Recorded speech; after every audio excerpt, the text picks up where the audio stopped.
見到觀眾席嘅陳慧琳咧同張敏健嘅樣，我諗有8-9成似啊。咁啊，睇下技術上面咧都好似啊。咁啊，非常精彩嘅一跳啊，唔止保得住個冠軍，仲有一個精彩嘅發揮，話到俾你聽咧，實至名歸呢塊金牌咧係我哋噶啦。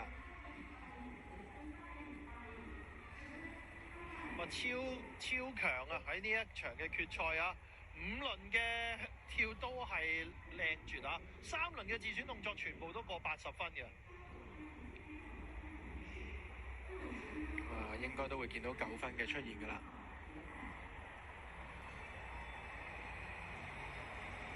同步性都真係好高啊！你見佢哋唔同嘅角度去睇啦，都係全部都係一模一樣咁滯㗎嚇，可以話強勢啦，係攞到呢一面嘅金牌嘅。